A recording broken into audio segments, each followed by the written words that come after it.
Jadi kerja tidak bisa hanya didefinisikan sebagai kerja yang secara formil, kerja dalam bidang yang ada potensi ekonominya. Akhirnya nanti semua akan mengejar satu profesi tertentu dan akidahnya semuanya rontok gitu ya.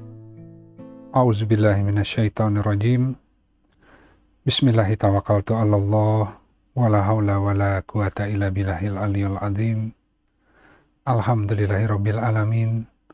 Assalatu wassalamu ala asrofil anbiya'i wal mursalin wa ala alihi wa sahbihi ajmain. Rabbi shrah li sadri wa yassir li amri wahlul 'uqdatan min lisani yafqahu qawli waj'alni waziran min ahli. Assalamualaikum warahmatullahi wabarakatuh. Waalaikumsalam. Baik, sahabat sekalian. Insyaallah judulnya hari ini adalah bekerja membangun kehidupan ya. Masih senang dengan topik bekerja gitu ya. Dari mulai bekerja dengan cara bertasbih, kemudian minggu lalu bekerja dengan kesempatan yang khusus begitu ya, yang spesifik. Nah, hari ini kita akan masuk terkait dengan definisi bekerja membangun kehidupan gitu ya. Jadi kalau di artikel ya, kita banyak temui hari ini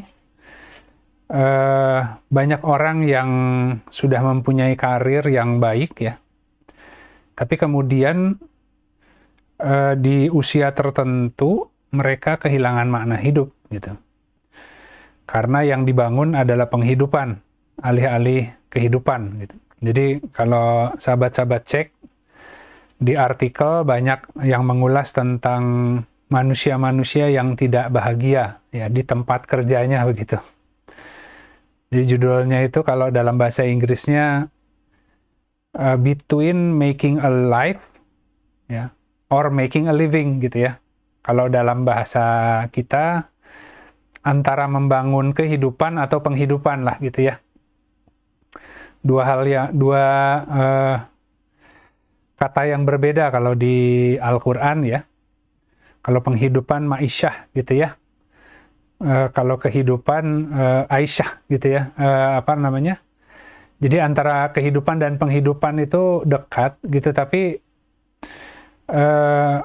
ya dua hal yang mengindikasikan satu makna, konsentrasi makna yang berbeda gitu. Ya tentu dalam kehidupan ini kita butuh penghidupan ya, kita butuh penghasilan, kita butuh menafkahi gitu kan, sehingga kita harus mencari sebuah mata pencaharian lah gitu. Nah tapi itu hanya bagian dari kehidupan. Nah kita akan coba lihat ya di Al-Quran seperti apa gitu. Baik, kita masuk ke slide pertama. Kita buka dengan Quran surat An-Nahl, Quran surat 16 ayat 97.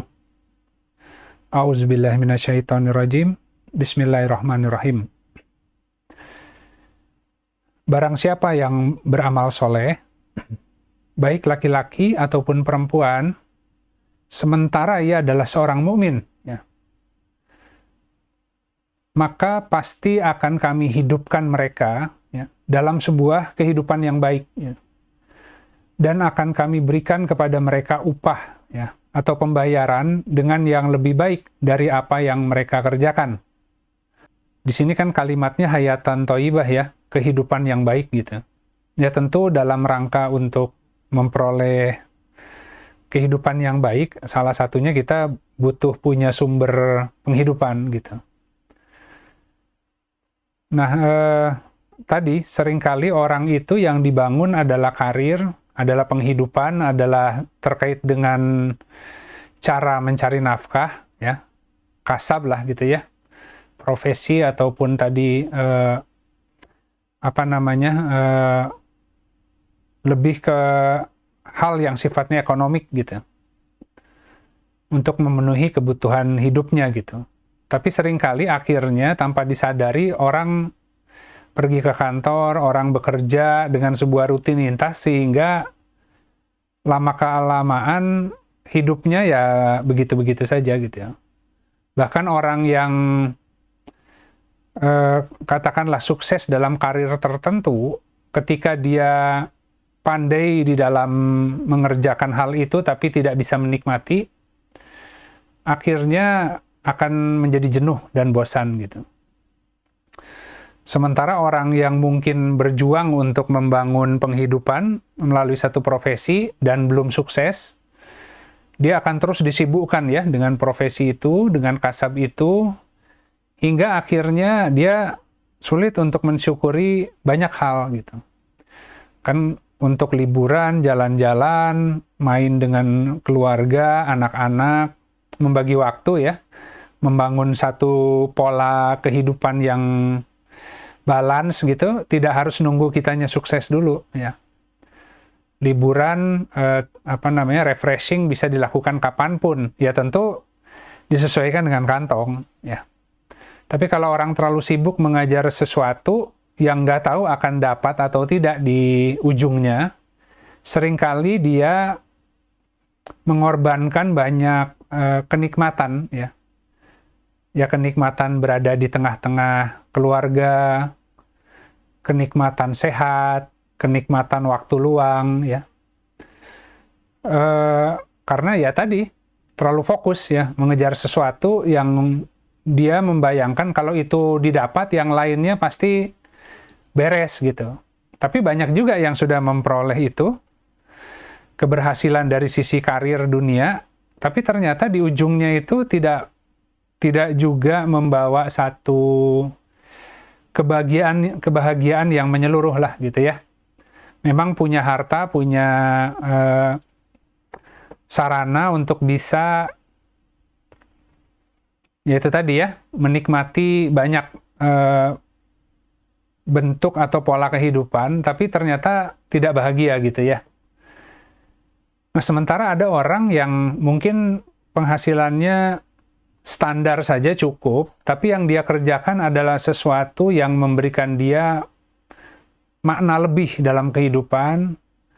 Dia mengalir di sana, dia menikmati semua interaksinya, semua hiruk-pikuknya ya dalam urusan itu, dan dia juga bisa memberi manfaat ke orang.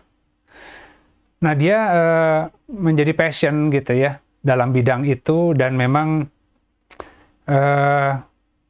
bekerja dalam satu bidang, satu pekerjaan yang akhirnya membuat dia bahagia gitu. Ya.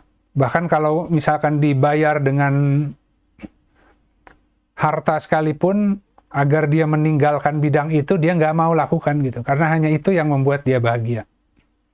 Itu macam-macam ya, ada orang yang dengan melakukan penelitian ya. Ya kalau kita lihat tuh banyak para peneliti yang meneliti satu bidang, entah di matematika, entah di astronomi dan lain sebagainya, yang sudah mendedikasikan hidupnya puluhan tahun di sana ya, dari muda sampai dia sudah sepuh gitu ya. Tapi itu bidang yang dia bilang dia tidak bisa hidup tanpa bidang itu gitu. Dia melakukan itu karena dia sangat menikmati, mencintai bidang itu, sehingga lebih istiqomah, lebih ulet di sana, dan tentu dia juga memperoleh hasil ya, karena keuletannya tadi menjadi ahli di bidang itu. Tapi kan sedikit ya yang sampai ke sana begitu. Rata-rata kebanyakan manusia ya tadi mencari penghidupan. Bahkan mungkin dalam pikirannya, gimana ya caranya supaya uang ini bisa muter sendiri, saya bisa nyari satu profesi ataupun pekerjaan atau usaha yang bisa mendatangkan satu profit yang besar sehingga saya bisa pensiun dan nggak harus kerja lagi gitu. Jadi cita-citanya pensiun gitu. Tapi nanti kalau udah memperoleh itu terus pensiun dengan waktu kosong, dia juga akan jenuh gitu karena kehilangan makna gitu ya. Nah ini mungkin jadi kebayang ya, maksudnya bekerja membangun kehidupan gitu. Nah kita lihat di Quran Surat Al-Kahfi, Quran Surat 18 ayat 46. Harta dan anak-anak adalah perhiasan kehidupan dunia, akan tetapi kesolehan yang terus-menerus ya, baqiyatus solihat gitu ya, yang bako, yang kekal gitu ya, satu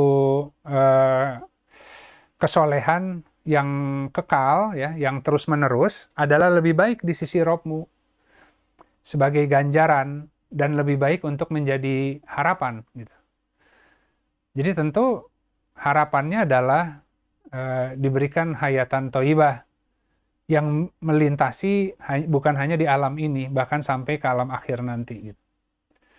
Nah, kenapa kesolehan yang terus-menerus? Karena dia ketika melaksanakan bidang itu dia dikategorikan sebagai orang yang terus-menerus beramal soleh. Gitu. Ya, karena membangun satu manfaat dalam kebidangan yang memang itu kemudian bisa menjadi bentuk syukur atau persembahan dari semua karunia yang Allah berikan kepadanya melalui kerja yang itu dipersembahkan kepada Allah gitu ya. Nah tapi kan kita nggak bisa, manusia itu punya hawa nafsu, punya keinginan. Kalau seandainya kita bekerja, beramal dalam satu bidang yang kita nggak suka, tapi kemudian kita meniatkan ini untuk Allah gitu ya, nah manusia itu akan berat gitu. Dia memaksakan diri untuk mengabdi kepada Robnya melalui satu bidang yang dia nggak bisa menikmati gitu. Nah alhamdulillah Allah itu menciptakan kita semua atas satu fitrah ya, dan tidak ada perubahan dengan fitrah itu ya. Nah kalau orang menemukan itu, maka sebenarnya ada hal di mana kita mengabdi kepada Allah melalui satu amalan yang kalau kita menemukan itu sebenarnya kita akan enjoy gitu. Karena Allah sudah desain fitrahnya adalah memang orang itu akan bahagia lahir batin kalau dia melaksanakan hal itu gitu. Nah, cuman kan kita jarang menemukan itu gitu.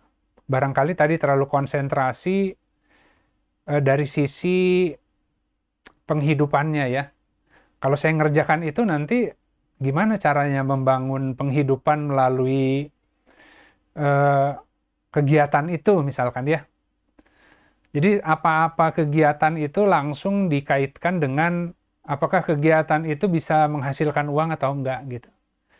Nah, akhirnya banyak yang ditinggalkan, hal-hal yang dia mungkin dimudahkan karena terlalu berpikir nggak ada keuntungan secara ekonominya gitu ya. Padahal di ayat An-Nahl itu Allah sudah menyampaikan bahwa ya barang siapa yang beramal soleh, baik laki-laki ataupun perempuan, sementara ia adalah seorang mukmin, ya, ini dia harus beriman ya, maka pasti akan kami hidupkan mereka dalam sebuah kehidupan yang baik, dan akan kami berikan kepada mereka ya pembayaran atau ganjaran dengan yang lebih baik dari apa yang mereka kerjakan. Jadi udahlah passion di situ, dimudahkan ya, dan diberikan ganjaran yang di luar ekspektasi, baik secara dunianya, baik secara kebahagiaan batinnya. Jadi secara menyeluruh itu menjadi orang yang paling bahagia lah gitu ya. Ya tentu ini nggak mudah ya, ini cita-cita kita bersama lah. Makanya tadi ini akan lebih baik untuk menjadi satu pengharapan gitu ya. Baik sahabat-sahabat, jadi kita masuk ke slide selanjutnya. Kita lihat di Quran surat Al-Ankabut. Ya, Quran surat 29 ayat 17. Sesungguhnya yang kamu sembah selain Allah hanyalah berhala, gitu. Dan kamu membuat-buat kebohongan. Sesungguhnya yang kamu sembah selain Allah itu tidak mampu memberikan kepadamu rizki. Maka carilah rizki di sisi Allah, dan sembahlah Dia dan bersyukurlah kepadanya, yang kepadanya kamu semua akan dikembalikan. Nah jadi tentu tadi ya, kadang-kadang yang dijadikan berhala ya itu macam-macam ya, bisa profesi, bisa harta, bisa kepandaian ya, segala macam lah selain Allah gitu ya. Bahkan ada yang dijadikan sesembahan, yaitu hawa nafsunya sendiri atau keinginannya gitu. Nah, tapi ya kembali, tentu Allah mengajari kita di Al-Quran. Allah seringkali memberikan rizki itu dari arah yang terduga gitu. Ya, karena kalau Allah tidak memberikan rizki dari arah yang terduga, manusia seringkali awalnya tidak mampu untuk yakin dengan yang tak terduga gitu, kalau seandainya dia bertakwa gitu kan ya. Nah, tapi kan manusia ya secara bertahap lah begitu ya, secara bertahap. Nah, Allah menyesuaikan. Nah, jadi tentu melalui profesinya, melalui kerjanya, dia akan memperoleh rizkinya gitu ya, lewat saluran-saluran yang terduga dulu gitu. Tapi tadi yang dikerjakan hanya segitu, yang diperoleh jauh lebih banyak dari apa yang mereka kerjakan gitu. Nah, itu yang tak terduganya gitu. Kalau seandainya dia bekerja pada bidang yang tepat ya, menjadi satu amal soleh di sana gitu. Nah, jadi bisa memberi manfaat yang besar sekali karena kemudian Allah berikan yang tak terduganya pemikiran, gagasan, inovasi, teknologi yang bahkan sama sekali baru mungkin ya, sehingga menjadi terobosan di bidang itu. Bisa seperti itu. Nah, kita akan lanjut dulu. Kita lihat di Quran Surat Al-Anfal, Quran Surat 8 ayat 24. Wahai orang-orang yang beriman, penuhilah seruan Allah dan Rasul, ya, apabila ia menyerumu kepada sesuatu yang menghidupkanmu. Dan ketahuilah bahwasanya Allah membatasi antara seseorang dan hatinya. Dan sesungguhnya kepadanya lah kamu akan dikumpulkan. Ya. Nah, jadi memang tadi kita akan Allah hidupkan hatinya, ya, kalau kita mengikuti seruan Allah dan Rasul-Nya. Nah, tentu seruan Allah dan Rasul-Nya adalah Al-Quran, ya. Melalui Al-Quran kita diseru oleh Allah itu untuk menyelenggarakan berbagai urusan dalam kehidupan kita. Memang sarananya ada di dunia, caranya adalah dengan berusaha, tapi pengharapannya, penghadapan wajahnya tetap harus ke Allah gitu, alih-alih kepada makhluk ya. Nah, kita lihat di Quran Surat Toha ayat 124, dan barang siapa yang berpaling dari peringatanku atau Al-Quran, maka sesungguhnya baginya penghidupan yang sempit, dan kami akan mengumpulkannya pada hari kiamat dalam keadaan buta. Jadi sebelum ayat 124, ayat 123-nya itu bunyinya kami turunkan kalian ke dunia ya, berpasangan begitu ya, sebagian kalian menjadi musuh bagi sebagian yang lain ya. Dan barang siapa yang mengikuti petunjukku ya, maka tidak ada tadi kekhawatiran dan tidak ya bersedih hati lah gitu ya. Jadi sebenarnya kita ditaruh ke dunia, semua alam ini ditundukkan bagi manusia. Jadi semua makhluk yang ada di dunia ini itu Allah ciptakan untuk manusia. Ya, untuk tunduk kepada manusia, untuk mampu dikuasai oleh manusia lah. Tapi dengan menggunakan akal. Ya. Kalau Allah kasih akalnya itu cerdas, ya, dia bisa mengolah alam ini, baik tumbuh-tumbuhannya, bumi tanahnya, airnya, binatang-binatangnya, semua bisa didesain menjadi satu satu bentuk, ya semuanya bisa dijadikan bahan baku untuk menjamin keberlangsungan hidup manusia gitu ya. Tapi kan manusia kan merusak alamnya sendiri, sehingga sebenarnya manusia membunuh dirinya sendiri ya dengan merusak alam itu. Nah, kembali lagi bahwa semua makhluk yang ada di dunia ini diciptakan untuk manusia. Ya, mau itu kekayaan yang ada di dalam tanah, yang di lautan, ya, bahkan semua matahari, kemudian angin, ya, semua untuk sumber energi bagi manusia kan, diolah oleh sebuah teknologi. Sementara manusia itu diciptakan untuk Allah gitu. Jadi semua makhluk diciptakan untuk manusia dan manusianya diciptakan untuk Allah gitu. Ya tentu kalau manusianya itu kemudian mengabdi kepada Allah, ya sesuai dengan tujuan dia diciptakan, bergerak dalam satu bidang yang Allah paling mudahkan karena semua takdirnya didesain di situ, karunia-Nya didesain di situ juga. Tentu semua yang menjadi bahan bakunya dia mampu untuk mengolah. Jadi Allah datangkan dunia dalam keadaan tertunduk gitu ya. Jadi bisa menguasai baik melalui sains, teknologi ya, melalui pemahaman, melalui kebijaksanaan, itu semuanya bisa dikuasai lah. Tapi karena manusianya tidak ke Allah tujuannya, maka dia mengejar-ngejar bahan baku yang sebenarnya itu sudah disediakan bagi dia gitu. Tapi karena dia mempertuhankan itu, dia anggap kalau dia menguasai punya tanah yang banyak ya, punya aset yang banyak, itu artinya dia bisa hidup secara mandiri gitu. Ya tetap aja ya orang punya tanah, punya sawah, tetap butuh orang lain ya. Nah, kalau punya sawah bisa nanam, ada berasnya, tapi tidak membutuhkan orang lain yang punya ikan barangkali, ya, yang punya daging, ya repot ya. Makannya hanya beras saja, nggak ada yang lainnya. Sepakaian kan harus ada yang produksi.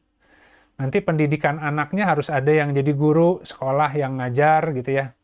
Kalau nggak nanti dia nanam sendiri, bercocok tanam, ya setelah ada beras, kemudian dia juga yang ngajarin anaknya, dia juga yang, ya semua diselenggarakan sendiri, nggak mungkin. Dia yang jahit bajunya sendiri kan nggak mungkin. Susah sekali hidup seperti itu ya. Ya kita ngerjakan yang kita punya, nanti dari sana kita barter ya. Produk itu bermanfaat, ada jual beli, kita dapat uang, kita beli kebutuhan lainnya yang kita perlukan yang diproduksi oleh orang lain ya. Nah, sehingga manusia butuh orang lain gimana pun ya. Nah, kita lanjut ya.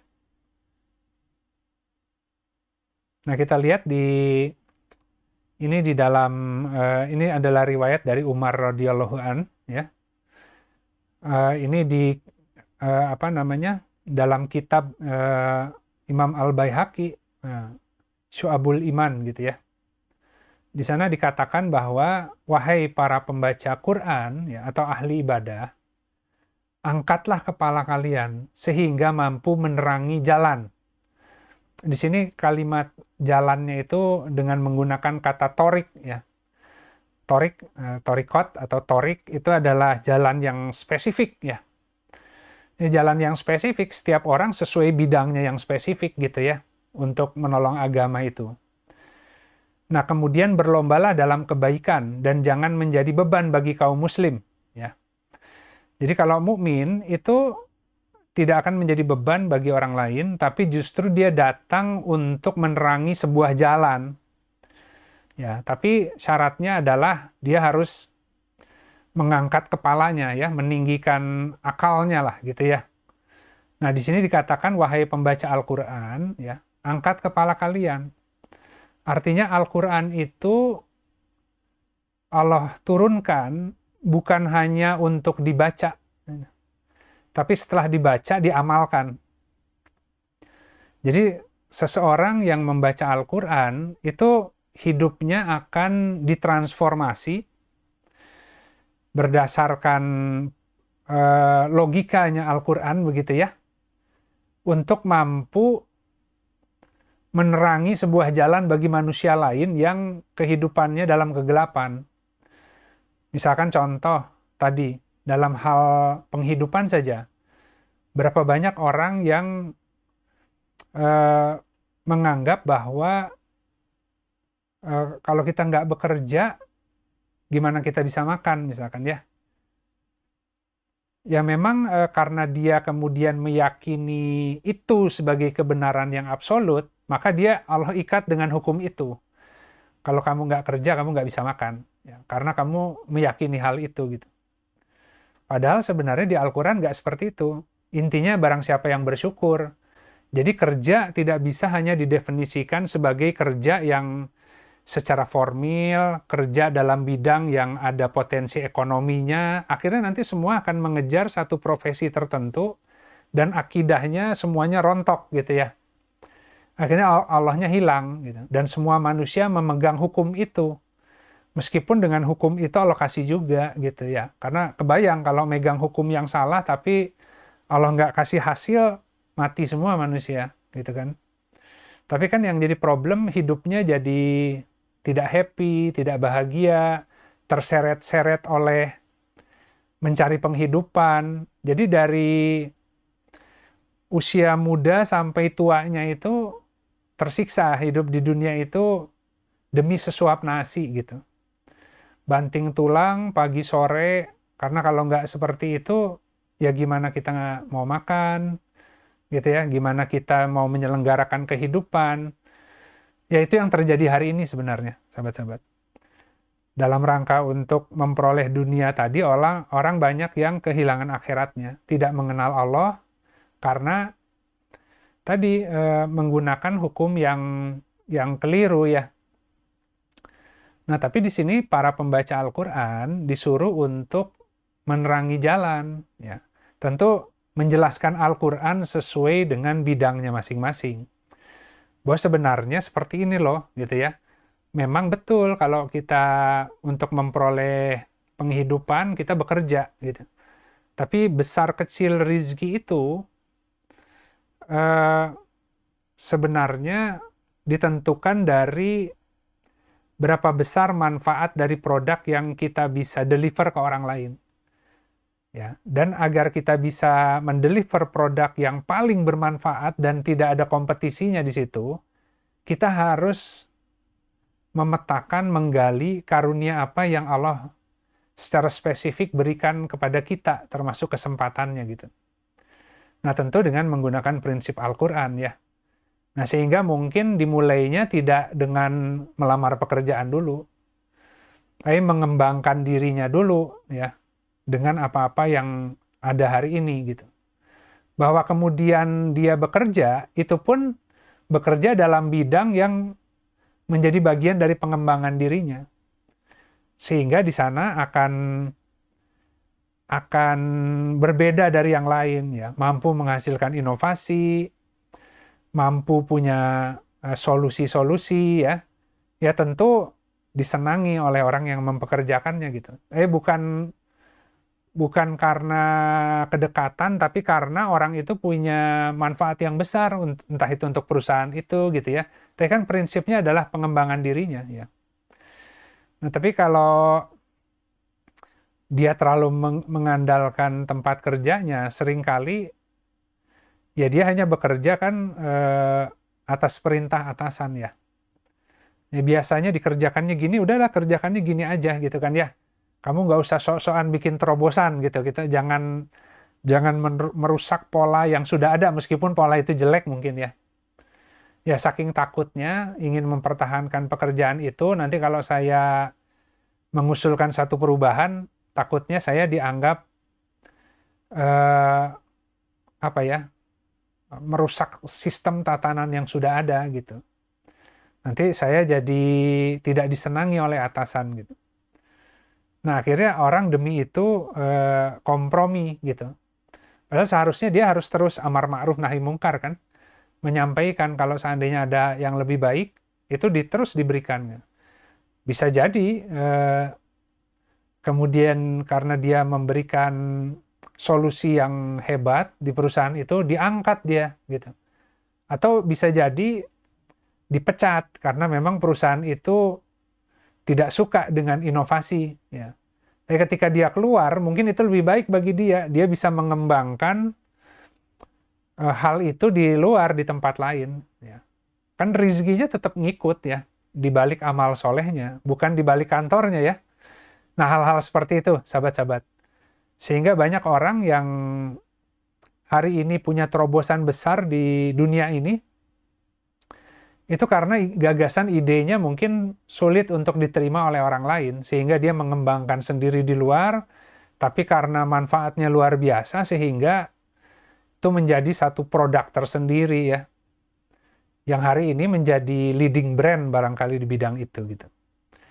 Nah, kita lihat tadi kalau orang baca Al-Quran, dia harus bisa menjadi penerang jalan ya. Jadi nggak ada orang kemudian belajar Al-Quran tapi kemudian dalam kehidupannya menjadi beban bagi orang lain gitu. Enggak gitu. Tapi dia harus menjadi penerang jalan justru ya, dibutuhkan oleh orang lain. Kan yang dibutuhkan orang lain itu bukan hanya uang ya. Tadi karir yang tepat, yang bisa membuat dia bahagia, yang bisa membuat berkah lah di situ. Ya, dan dalam membangunnya pun kehidupannya itu balance polanya ya. Sehingga hidupnya tidak hanya habis untuk ngurusin masalah ekonomi. Tapi dia dalam satu kali dayung terbangun lahir batinnya, terbangun keluarganya, terbangun anak-anaknya, terbangun masyarakatnya. Nah, itu luar biasa ya, kalau bisa sampai ke sana. Nah, kita lihat di Quran Surat An-Nahl ayat 76. Dan Allah membuat perumpamaan dua orang laki-laki yang seorang bisu tidak dapat berbuat sesuatu, dan dia menjadi beban penanggungnya. Kemana saja dia disuruh oleh penanggungnya itu sama sekali tidak mendatangkan satu kebaikan. Samakah orang itu dengan orang yang menyuruh berbuat keadilan dan dia berada di Shiratal Mustaqim, gitu ya, di jalan yang lurus. Kan keadilan itu buah dari ketakwaan ya. Barang siapa bertakwa kepada Allah maka Allah akan mengajari gitu.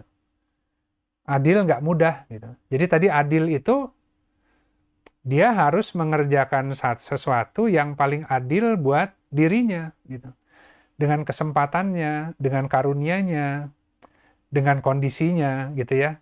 Punya anak, punya istri, punya tanggung jawab macam-macam, tapi fokus hidupnya hanya satu titik. Menjamin masa depan dan mencari bentuk tadi perolehan ekonomi yang paling menjanjikan. Nah, dalam rangka menuju ke sana dia menjadi tidak adil bagi semua. Nah, nanti sudah diperoleh, keluarganya udah berantakan, kesehatannya juga sudah tidak baik lagi karena mungkin terlalu diforsir kerjanya, apalagi agamanya terkocar-kacir gitu. Nah, itu yang bahaya gitu. Jadi kita harus dalam satu dayung membangun kehidupan secara adil. Itu yang disebut gimana, ini terkait dengan bekerja adalah pola tasbih. Ini bagaimana kita membangun satu kehidupan dengan sebuah bentuk amaliyah yang spesifik, ya, yang soleh lah begitu ya. Sehingga kehidupan itu semuanya terangkai dengan indah sebagaimana yang Allah sudah sediakan gitu. Nah itu sahabat-sahabat. Nah terakhir ya, kita lihat bahwa tadi memang nggak mudah orang itu untuk bisa mendeliver itu karena tadi berapa banyak di artikel itu ya, di artikel tadi terkait pertanyaan apakah membangun kehidupan atau penghidupan gitu ya. Berapa banyak orang yang hari ini mengerjakan satu pekerjaan yang kemudian dia kehilangan makna hidup gitu. Ya kemudian tidak memperoleh kebahagiaan gitu. Baik yang belum memperoleh ataupun yang sudah memperoleh semuanya tapi kemudian ada kekosongan di hatinya ya. Gitu. Sehingga manusia memang harus hijrah, memindahkan dari satu pekerjaan yang hari ini hanya sifatnya ekonomik lah gitu ya, value-nya menjadi yang nilainya keseluruhan gitu. Bukan berarti harus ganti profesi, tapi cara memandang, cara melihat, niat bekerja, itu aja yang diperbaiki mungkin cukup gitu ya. Nah jadi tentu itu diakibatkan oleh faktor kekhawatiran ya. Satu orang yang bisa membangun satu kasab sesuai dengan hal yang paling dia passion dan dia cintai gitu, pekerjaan itu, dan memang paling dimudahkan. Ada orang-orang yang bisa membangun seperti itu, tapi biasanya kontemplasinya, tafakurnya, kemudian tawakalnya di dalam tadi ya, membangun jalan ke arah sana, jalan kemandirian, jalan kesejahteraan, itu butuh mentalitas yang kuat, tentu butuh pertolongan Allah yang banyak. Tapi ada orang-orang yang katakan hari ini dalam satu pekerjaan yang pekerjaan itu mungkin dia sempat menikmati, tapi hari ini sudah menjadi satu rutinitas yang kemudian dia kehilangan makna. Nah, dia harus menggali lagi. Atas izin Allah dia ditempatkan di situ, tapi kenapa ada kejenuhan gitu ya?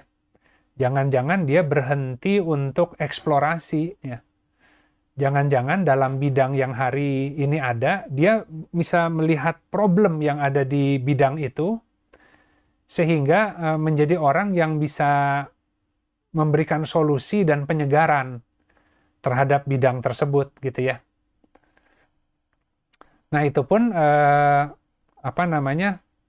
ya butuh perjuangan ya untuk ke sana ya. Nah, kita lihat di sini ya.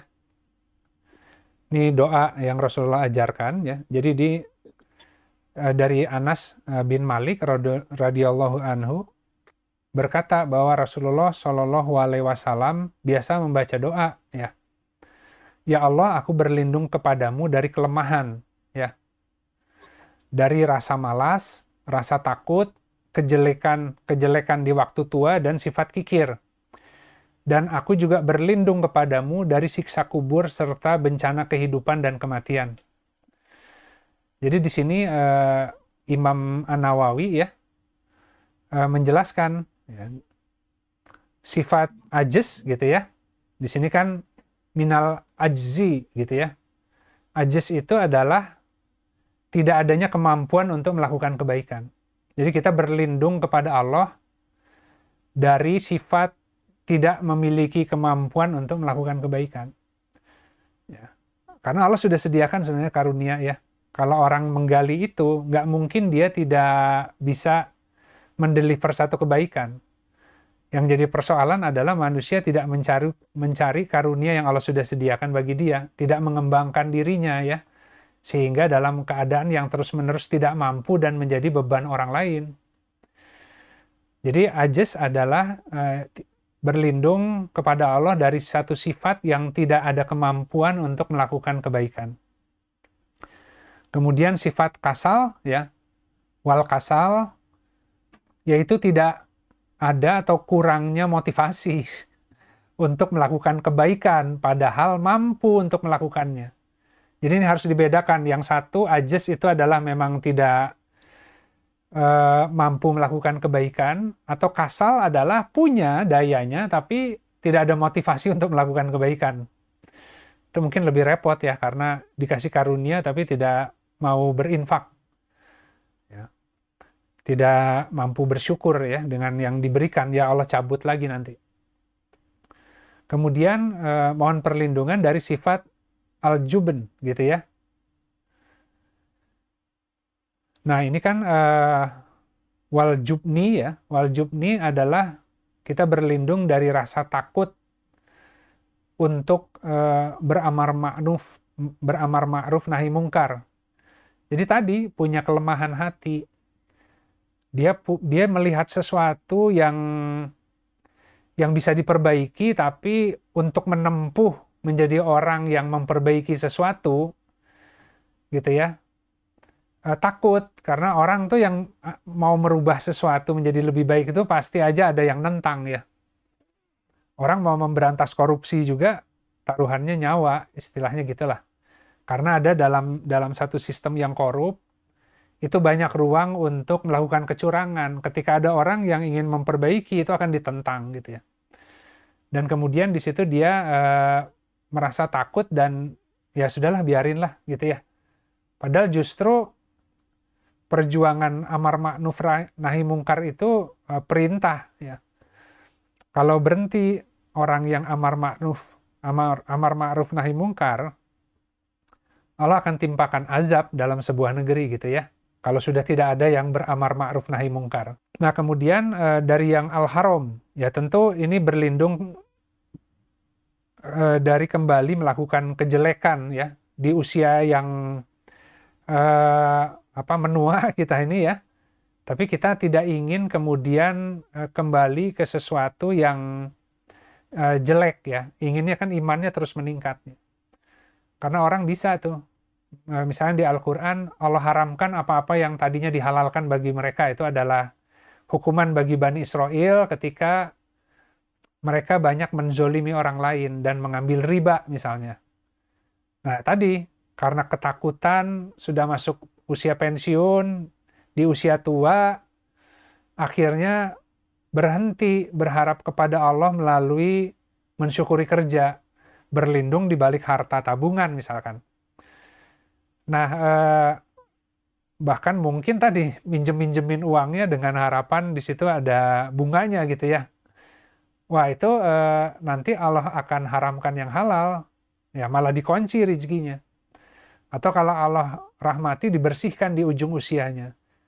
Ya karena Allah yang tahu ya ketika Allah menghendaki kebaikan, orang itu melakukan keburukan di masa tuanya, maka Allah akan timpa dia dengan kesulitan-kesulitan supaya bersih sebelum meninggalnya gitu. Nah ini kan semua butuh pengetahuan ya, supaya kita tidak terjebak kepada hal-hal yang berbahaya bagi diri kita. Gitu. Kemudian sifat bukhel ya, bakhil, yaitu tentu berlindung kepada sifat kikir dan pelit gitu ya. Nah jadi sahabat-sahabat tadi untuk kita bisa membangun kehidupan ya, itu tentu banyak hal yang menghalangi ya. Baik tadi kelemahan diri, rasa malas, rasa takut ya, mau cari aman gitu ya, berlindung di balik selain amal soleh. Nah itu akan membuat kita tidak memperoleh hayatan thayyibah gitu. Nah kira-kira mungkin itu yang bisa disampaikan hari ini. Sisanya mungkin ada waktu untuk 1-2 pertanyaan. Baik, hatur nuhun. Assalamualaikum warahmatullahi wabarakatuh. Waalaikumsalam warahmatullahi wabarakatuh. Alhamdulillah. Hatur nuhun Pak Yudi. Antara penghidupan dan kehidupan ya, yang pada umumnya mungkin kadang kita sering lihat juga contoh yang arah orientasi pengambilan keputusan itu adalah nilai sebuah proyek atau nilai sebuah pekerjaan dari uang gitu ya. Yang jadi keputusannya itu berapa proyeknya gitu kan. Itu akhirnya jadi arah orientasi kita mengambil sebuah keputusan. Betul. Cuman saya ngatakan gini. Biasanya saya nambahkan sedikit. Biasanya kan kita itu terbiasa ya di masyarakat hari ini dalam semua hal yang ingin kita kerjakan, entah itu bisnis, entah itu satu bentuk mata pencaharian, biasanya ada yang disebut studi kelayakan ya. Kita udah terbiasa untuk melakukan studi kelayakan ya. Nah, studi kelayakan kita itu ada fault-nya itu karena seringkali yang menjadi parameter satu-satunya yang kita anggap penting adalah studi kelayakan itu apakah kalau kegiatan ini saya lakukan bisa mendatangkan keuntungan atau enggak gitu. Gitu kan ya. Jadi kalau ternyata dalam studi kelayakannya itu dia anggap itu tidak ada nilai ekonominya, dia nggak kerjakan gitu. Padahal studi kelayakan kan seharusnya apakah kesempatan itu memang khusus buat saya gitu. Itu yang paling Allah mudahkan. Apakah bidang itu sesuai dengan semua yang ada di saya kemampuannya. Itu studi kelayakan. Ini studi kelayakannya secara ekonomi layak. Kalau kita kerjakan, kita dapat keuntungan segini, biaya segini. Artinya lumayan nih gitu ya. Tapi dia nggak punya pengetahuan di situ, nggak ahli di situ. Nah itu mah nggak layak dong. Ya, keuntungan di atas kertas begitu ngerjain hasilnya jelek. Karena nggak layak, karena itu bukan bidangnya dia gitu. Ya, contoh ya.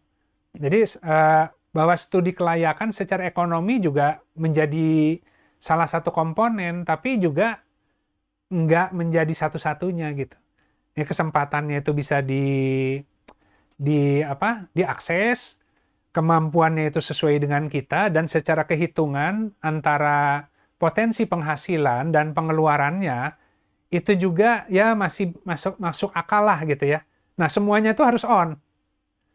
Ketika dia masuk, ya karena itu sesuai bidang, sesuai kesempatan, dia happy juga.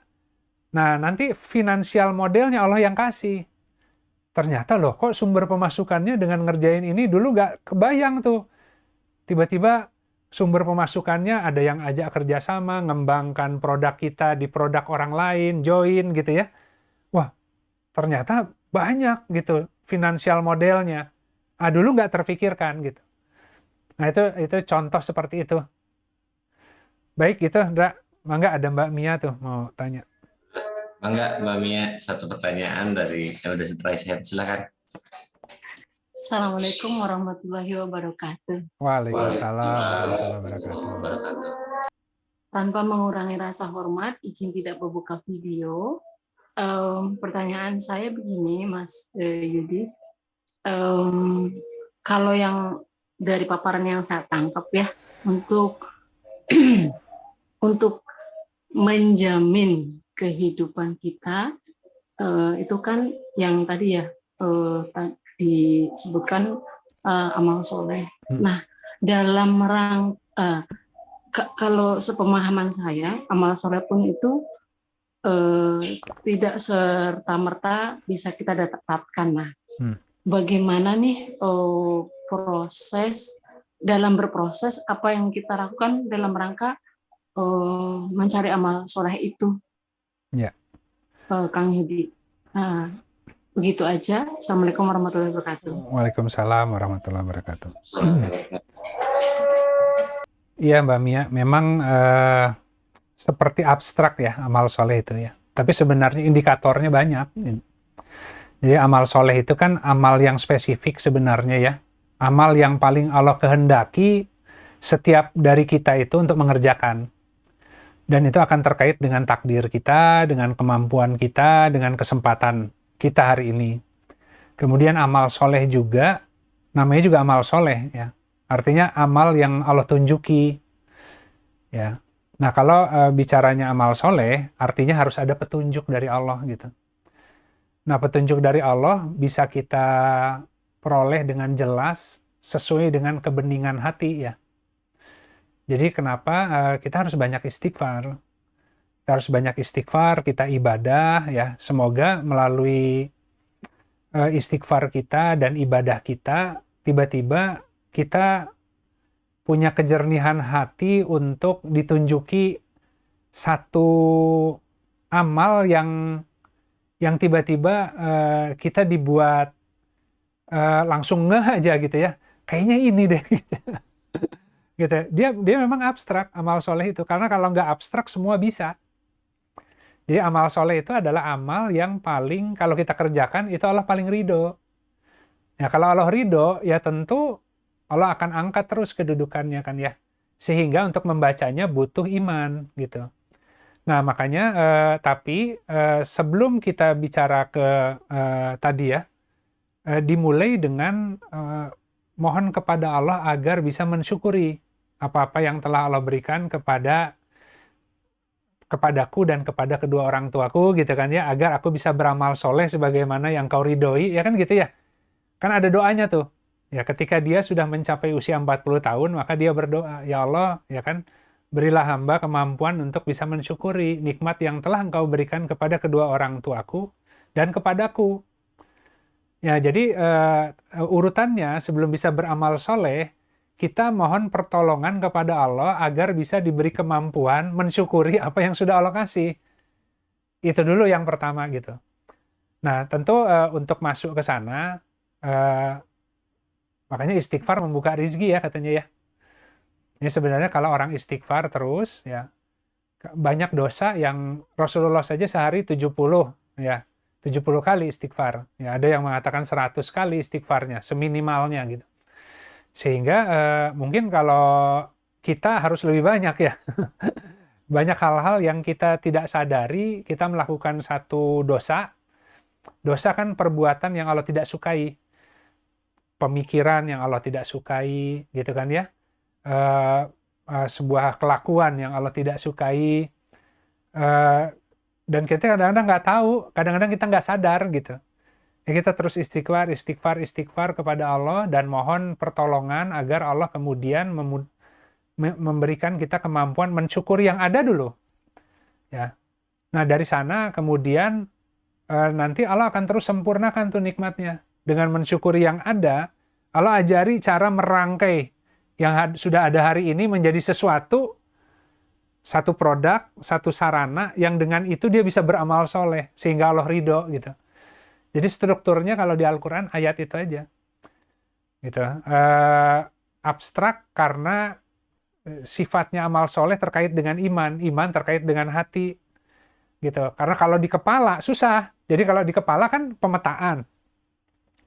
Jadi kalau misalkan kita mau mikir ya, gimana cara memetakan amal soleh yang paling pas buatku?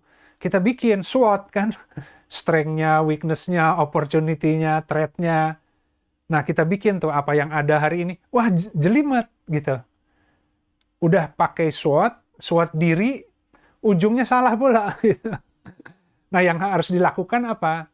Sambil melakukan pemetaan SWOT secara lahiriah, sambil banyak-banyak mohon ampun, istighfar kepada Allah, dan tadi beribadah.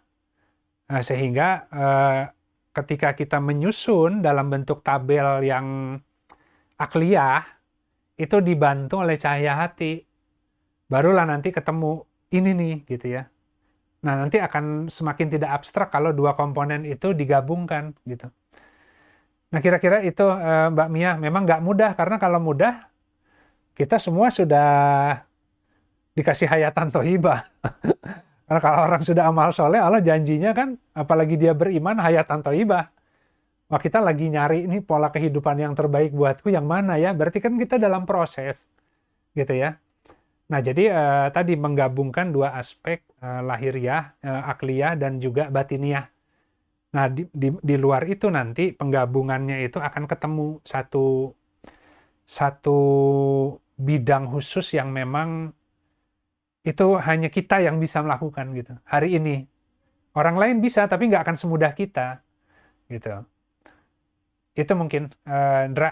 Ini memang bisa ditanyakan lagi ya di kajian berikutnya, tapi ini sesuatu yang harus dioperasionalkan memang. Dan saya butuh bantuan pertanyaan. Matur nuwun Mas Ya. Yudis, Mas Indra, dan sahabat semuanya untuk kesempatannya. Alhamdulillah. Sama-sama Mbak Mia. Memang grand question gitu. Grand question. Pertanyaan grand question inti. itu amal soleh. Baik sahabat-sahabat, alhamdulillah untuk sesi hari ini kita sudahi dulu sampai di sini. Seperti biasa bagi yang berkelapangan untuk membuka kameranya ya sambil nanti Pak Yudi tutup, mangga dipersilakan. Atur nuhun sahabat-sahabat, Pak Yudi. Baik, alhamdulillah sahabat sekalian, ya alhamdulillah atas nikmat Allah ya masih memberikan kita kesempatan untuk bisa tadabbur Al-Quran hari ini.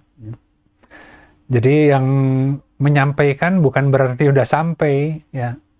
Saya juga sedang berjuang sepenuh-penuhnya nih dengan semua akal untuk bisa meramu semua bahan baku yang ada hari ini agar bisa menjadi satu sarana atau produk yang dengan itu bisa menjadi amal soleh yang Allah ridhoi. Tapi secara akliyah punya ya toolsnya, tapi ternyata nggak mudah. Mungkin tadi harus dibarengi dengan kita memang harus mohon ampun ya yang banyak ke Allah, kemudian kita juga banyak tafakur, banyak berzikir ya, kan berzikir yang banyak agar engkau memperoleh keberuntungan gitu.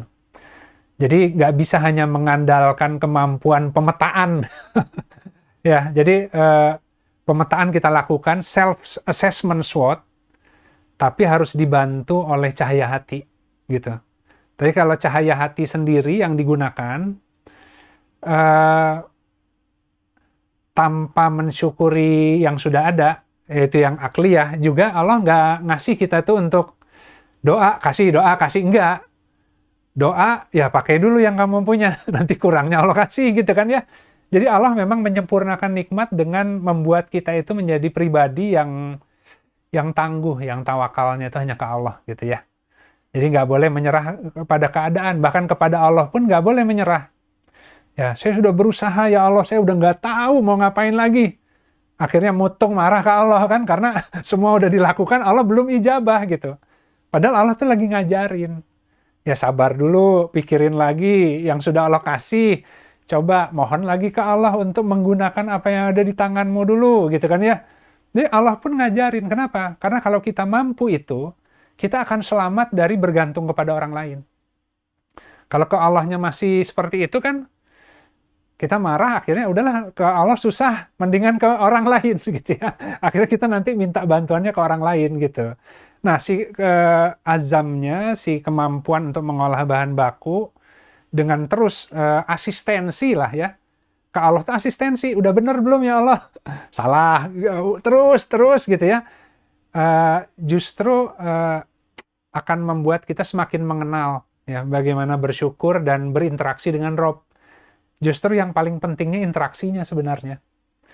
Ya, kalau udah dijawab sama Allah semuanya, kebingungannya, nggak ada ruang interaksi justru. Tapi karena kita masih banyak bingung, ya kajian Rabu masih ngalir materinya. Bukan karena udah paham, karena banyak bingung gitu ya.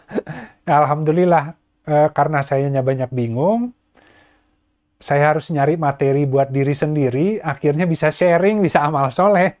Ya, semoga Allah ridho kan dengan produk kajian Rabu. Tapi apakah kajian Rabu menjadi amal satu-satunya yang Allah kehendaki dari saya? Belum tentu.